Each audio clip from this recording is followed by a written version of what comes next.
Na verdade, nós podíamos encerrar aqui o nosso culto hoje já, né?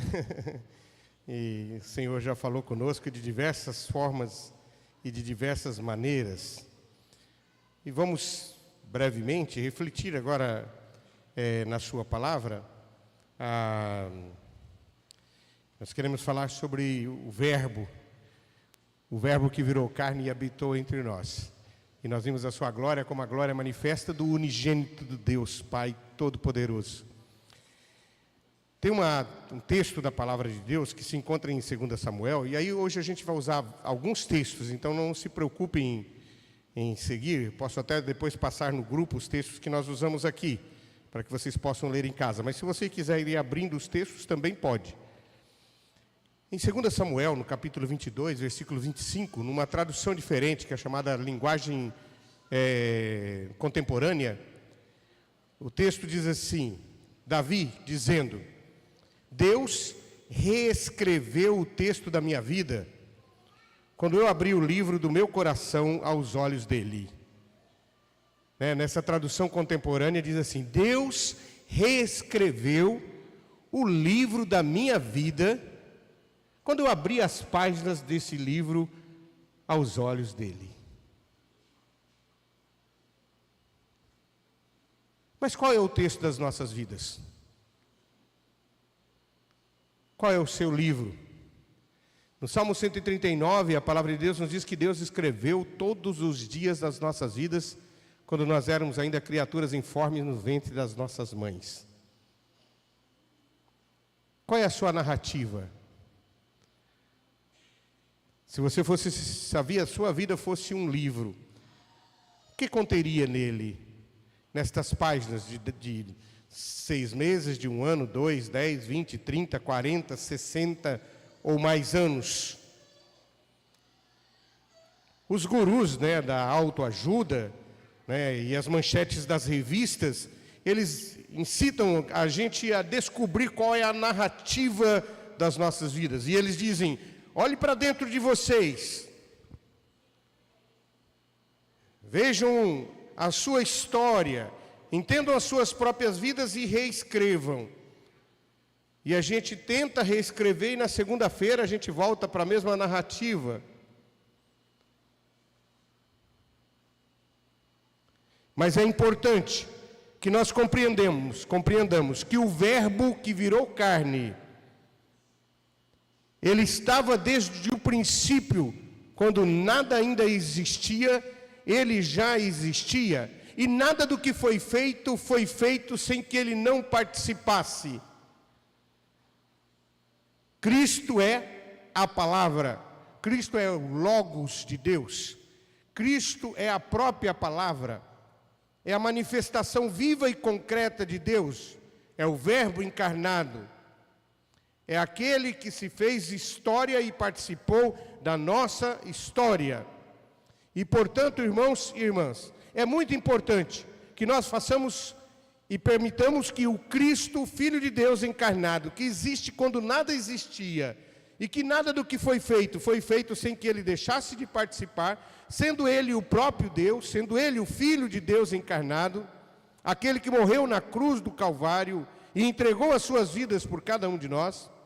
É muito importante que saibamos neste tempo presente e no tempo que se chama hoje, no agora, neste momento, possamos permitir que este Cristo ressignifique as nossas vidas e que o poder do Espírito Santo de Deus, através da graça alcançada pela morte e ressurreição de Jesus Cristo na cruz do Calvário, que habita em nós, ressignifique as nossas vidas e reescreva o livro das nossas vidas. O Verbo encarnado, ele quer reescrever a sua história.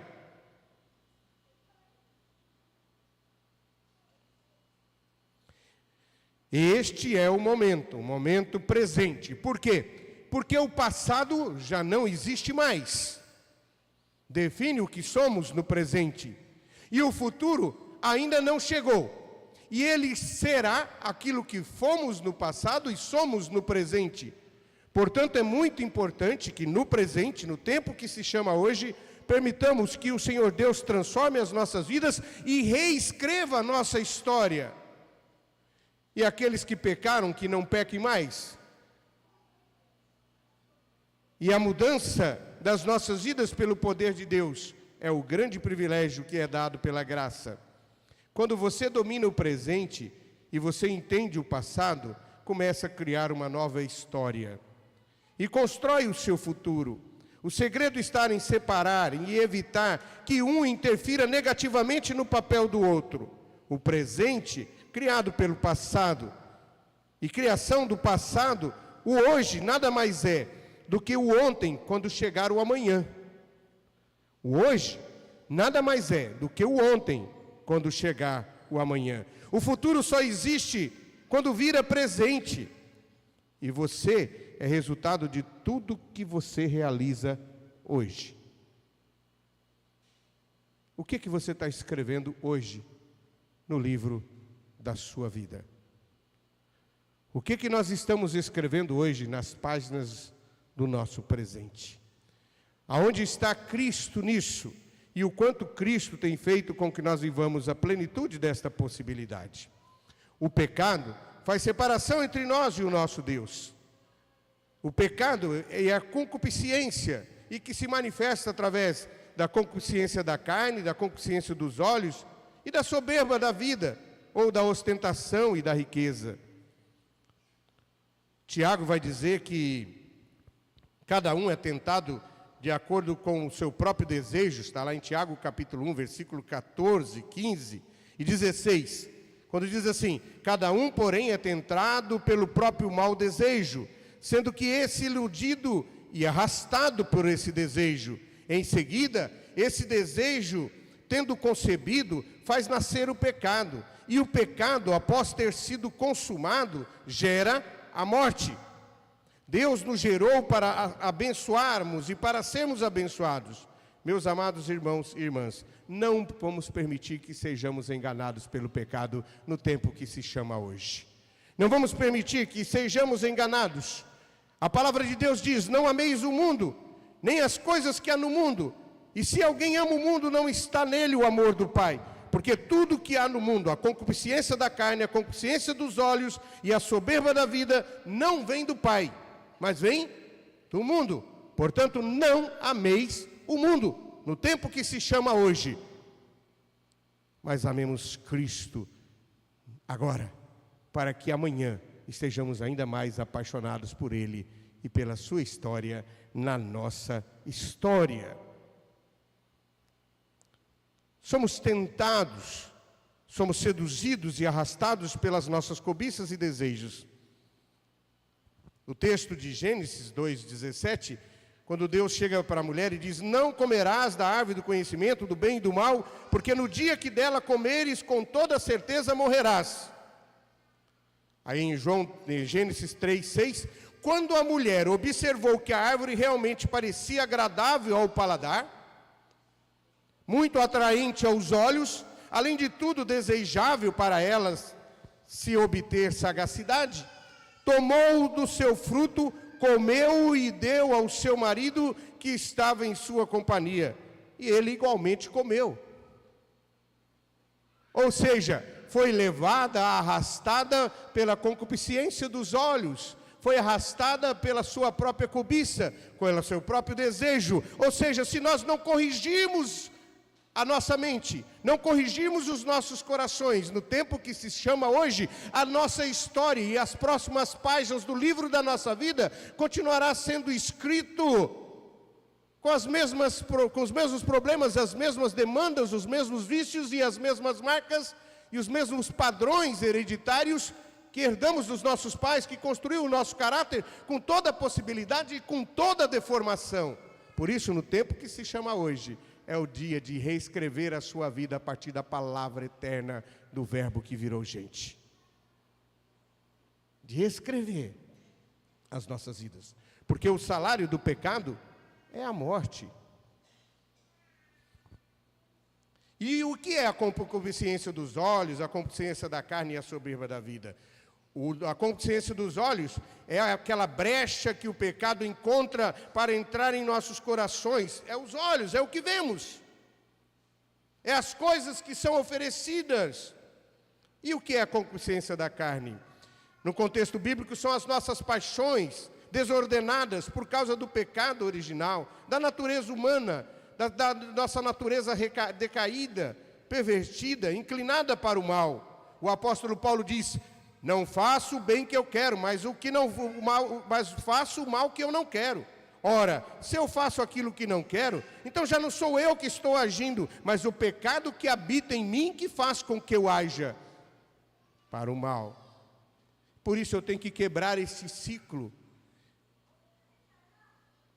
E eu tenho que mudar a trajetória da minha vida, se eu quiser que o Cristo seja o Senhor da minha vida no futuro, de forma plena e absoluta. Eu tenho que reescrever a minha página de hoje. E a terceira consciência é a ostentação da riqueza. Jesus revela que é mais fácil um camelo passar pelo buraco de uma agulha do que um rico entrar no reino dos céus. O problema é que a riqueza não é a riqueza em si, mas é o apego. Hoje vivemos uma grande inversão de valores. As pessoas amam mais as coisas do que as pessoas e usam as pessoas como se elas fossem objetos da sua própria realização. O ter se tornou mais importante do que o ser. Por isso priorizamos valores. Não priorizamos mais valores como honestidade, caráter. Fazemos tudo para sermos aceitos pela sociedade. Às vezes até não concordamos, mas queremos ser politicamente corretos, queremos ser aceitos, queremos ser reconhecidos. Vendemos a aparência, vivemos de imagem, vivemos de uma vida de mentira muitas vezes. Quando vivemos de mentira, sofremos duas grandes consequências. A primeira é que não permitimos que Deus não nos abençoe mais, porque qual vida que Deus vai abençoar? A verdadeira ou a que nós inventamos? A com a máscara ou a sem a máscara?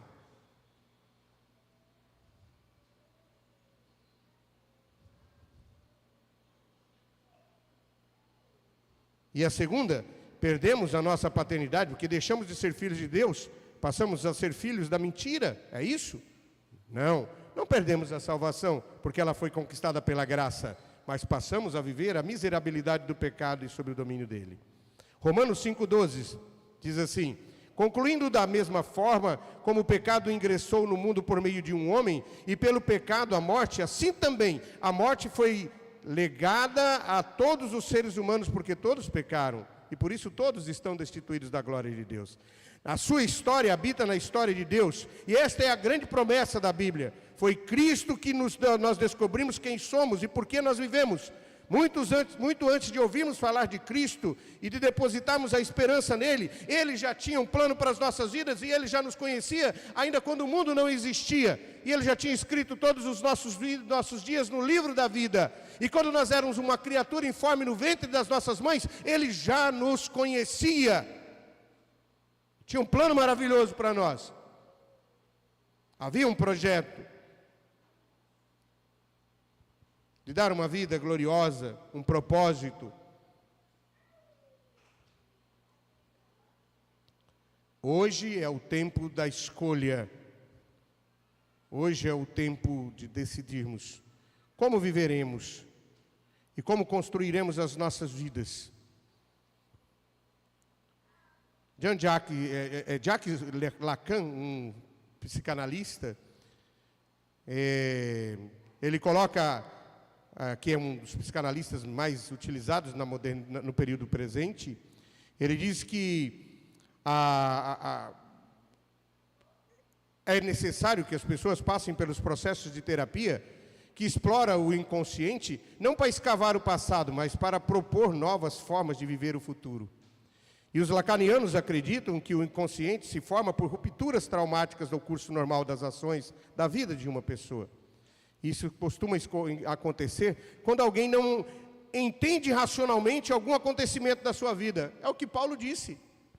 O bem que eu quero fazer, eu não faço, mas o mal que eu não quero é esse que eu acabo fazendo sempre. Porque é isso que está escrito na trajetória das nossas vidas. É preciso quebrar o ciclo vicioso, é preciso quebrar as manias, é preciso quebrar os vícios que nós construímos ao longo das nossas vidas, os nossos pecados prediletos, as nossas escolhas angustiantes, as nossas escolhas que fazem com que nós sintamos coisas que não sabemos o que é.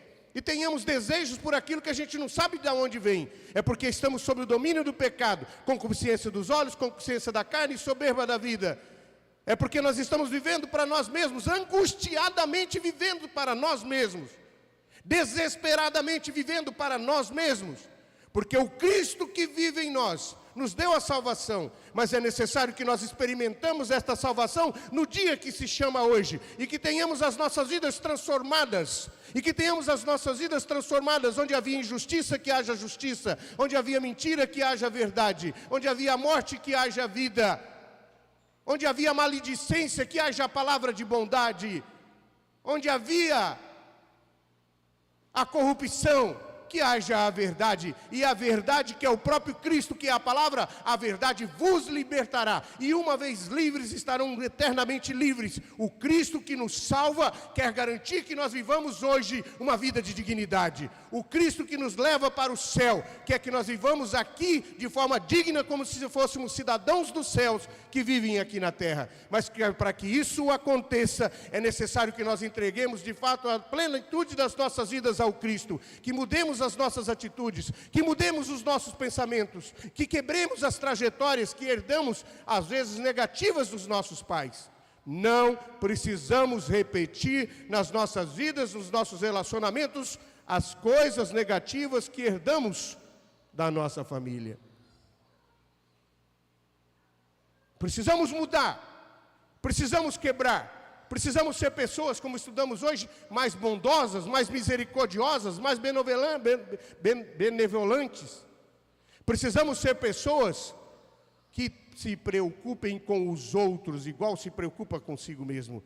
Precisamos aprender a sentir a dor do outro como se fosse nossa. Precisamos parar de achar que a nossa casa é o único lugar para se viver, porque a casa do outro que não tem casa, que a mesa do outro que não tem comida, que a vida do outro que não tem saúde, é a nossa casa, é a nossa mesa e é a nossa vida, porque o Cristo nos chama para viver a verdade do Evangelho no tempo que se chama hoje. O Cristo nos chama para que nós reescrevamos as nossas vidas pelo verbo da vida, e quer que nós vivamos de forma diferente, porque nós estamos perdendo a vida quando nós não permitimos que o Cristo nos transforme. Pessoas que são chatas, pessoas que são intolerantes, pessoas que são grossas, pessoas que são maldosas, não é as pessoas que têm o Evangelho de Jesus Cristo dentro dos seus corações, porque o Cristo tem poder para nos transformar e para nos fazer pessoas melhores aqui, na caminho do céu. Enquanto vamos para o céu, precisamos experimentar a vida diferente que Cristo nos promete.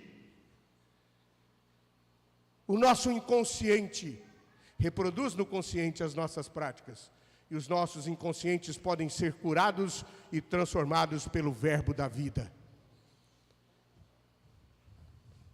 E se nós não mudarmos a nossa alma, e não mudarmos o nosso pensamento, não mudaremos as nossas atitudes, e continuaremos sendo escravos da concupiscência da carne, da concupiscência dos olhos e da soberba da vida. Continuaremos sendo inimigos de nós mesmos, vivendo a infelicidade que não precisa ser vivida, porque há uma promessa de Deus de plenitude para aqueles que entregam a sua vida a Jesus.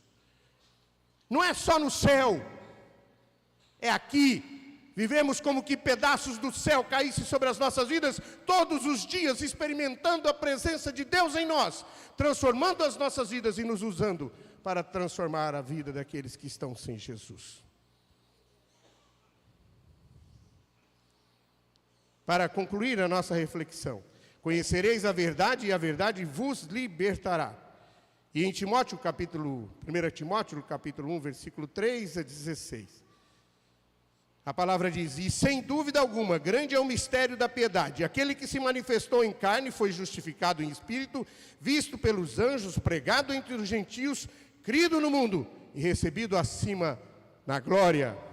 E o Verbo se fez carne e habitou entre vós, cheio de graça e de verdade. E vimos a sua glória como a glória unigênita do manifesto da glória unigênita do Pai.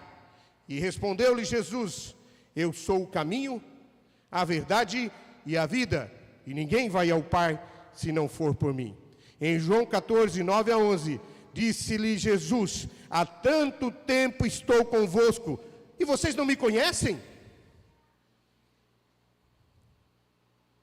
Quem viu a mim, viu o Pai. Como dizes tu, mostra-me o Pai?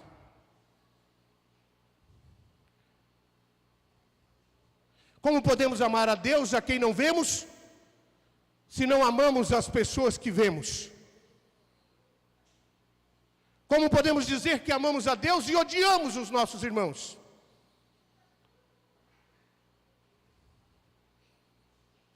É falacioso e não é a prática da verdade.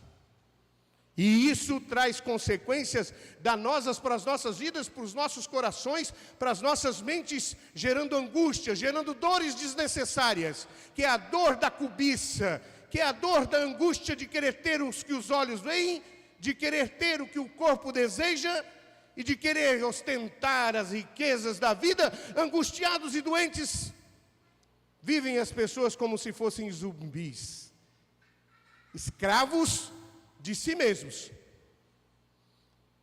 escravos de si mesmos. Podem ser salvos, libertos e experimentarem a vida plena com Deus. Não crês tu? Eu estou no Pai e o Pai está em mim. As palavras que eu vos digo, não as digo de mim mesmo, mas o Pai que permanece em mim é quem faz as suas obras. Crede que eu estou no Pai e que o Pai está em mim. Crede, ao menos por causa das obras.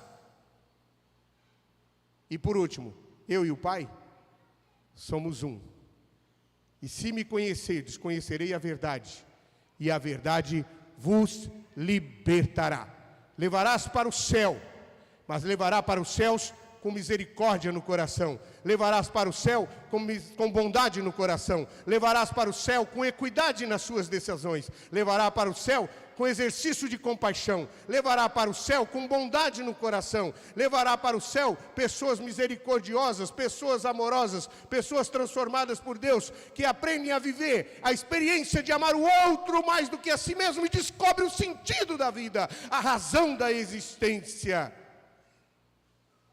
Que descobrem que não ser escravo de si mesmo é a maior de todas as liberdades, que Cristo nos garante, que Cristo nos promete. O Verbo que virou carne e que estava quando o mundo não existia, quer reescrever os dias da sua vida a partir do tempo que se chama hoje, e quer fazer com que eu e você, caminhando para o céu, possamos caminhar de mãos dadas com aqueles que sofrem, com aqueles que choram, com aqueles que sentem dor. Que a nossa casa, que Deus nos deu, que o nosso emprego, que Deus nos deu, que o nosso salário, que Deus nos deu, que a nossa família, que Deus nos deu, que as nossas competências e capacidades, que Deus nos deu, que os nossos diplomas, que Deus nos deu, que a nossa vida, que Deus nos deu, que a nossa sabedoria, que Deus nos deu, que o alimento que está na nossa despensa, que Deus nos deu, seja instrumento para demonstrar Deus na vida dos outros enquanto caminhamos na direção do céu. Que Deus, o Espírito Santo de Deus e o Verbo que se fez carne, que existe quando o mundo não existia e que todas as coisas foram feitas por meio dele, reescreva as páginas da sua vida hoje, em nome de Jesus. Reescreva. Na história de Deus você descobrirá que há mais para a sua história. Escreva o presente, revise o passado e invente um novo futuro, aonde seja escrito pelo Verbo da vida a palavra de Deus, o Cristo. Deus reescreveu o texto da minha vida quando eu abri a Ele o livro do meu coração diante dos seus olhos. Que Deus reescreva o livro das nossas vidas. Que Deus mude o nosso pensar e o nosso agir a partir do Cristo que existe em nós, e que o seu Espírito Santo de Deus permita que vivamos caminhando para o céu, sendo cada dia transformados pelo poder deste verbo da vida que quer reescrever as nossas histórias. Em nome de Jesus. Amém. Estamos chegando ao final do nosso culto. Nós queremos primeiro agradecer